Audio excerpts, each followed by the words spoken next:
Para sa mga nanonood sa atin at interesado sa video na ito, ipapakita po natin ngayon kung paano i-get ready ang humidifier pack. Ito siya, humidifier pack. Ito yung nagsisipsip ng mga basa-basa sa loob ng mga lagayan ng mga damit, tulad ng mga aparador, mga cabinet dyan.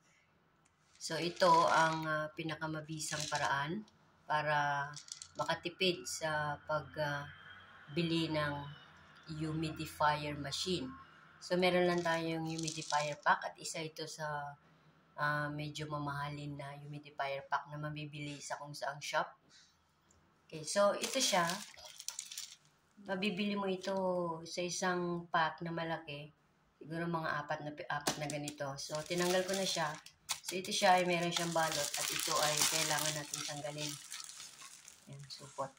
So pagtanggal natin ito, hindi lang natin ito basta ilagay sa cabinet ng ganyan. Tapos akala natin okay na. So meron pa siyang cover sa loob. Tanggalin natin yung takip.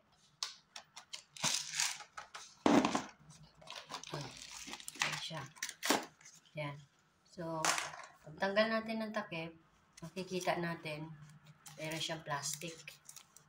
Itong plastic na ito ay cover para hindi siya magsipsip ng tubig. So, bago natin ito ipwesto doon sa loob ng damitan natin sa cabinet, tanggalin natin itong plastic. Dahan-dahan lang kasi minsan may papel yan sa loob. Nasasama siya pag tinanggal natin yung supot. Kailangan plastic lang yung tanggalin natin. Ganyan.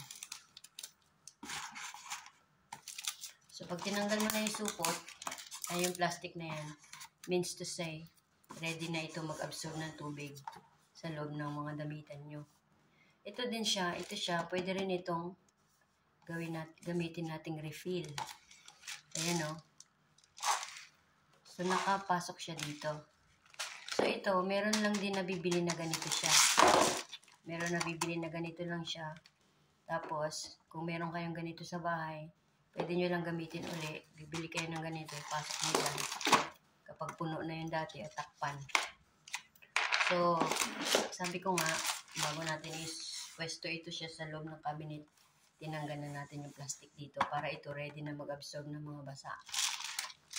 Okay, so pasok natin dyan. At the same time, pag ito, nilagay natin sa damitan para i-absorb yung basa, makikita natin sa mga after ilang linggo or isang buwan, depende kung gaano ka-humid ang loob ng bahay. Pag marami ng tubig dito, at wala na yung powder na yun na nasa loob. Kasi yung powder na yun, matutunaw yan eh. Yan yung mag-absorb ng tubig. Kaya yung tubig, palalaglag dito. So, absorb nyo from here. I-absorb nyo yung humid sa paligid. Tapos, magiging tubig siya. Tapos, yung powder na yan, matutunaw yan. So, magiging tubig lahat dito. Pag nagtubig na yan dito, puno na ng tubig to hanggang dito na. Wala ka na makitang powder. Means to say, kailangan mo na siyang palitan. So, lagay natin dyan. Takpan natin ito. Ayan. So, ready na siya ilagay sa loob ng cabinet na may mga damit. So, ganyan ang kahalagahan at ganyan ang pag-prepare ng humidifier pack. Humidifier pack para ilagay natin sa loob ng damitan. Okay? Tingnan natin.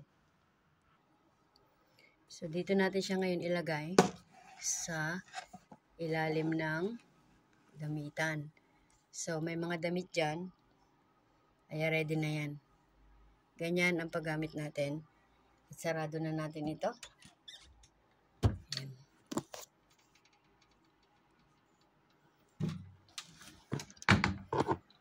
Right. Yan. So, marami tayong humidifier pack dito. At ilagay natin yan sa buong bahay. Doon sa mga damitan. At maliban dyan, meron din tayong ganito. Ito ay humidifier pack din siya. So, pwede lang itong open na yan siya, oh. Nakabalot yan siya sa supot. Nakabalot yan siya dito. Nasa loob yan siya. Pag binuksan mo ito, kailangan itong mga to, ilagay mo na kaagad kasi open na ito eh. So, nakasarado siya dito nung bago pa. Hindi siya pwedeng buksan hanggat hindi mo kailangan ito ilagay dun sa mga damitan.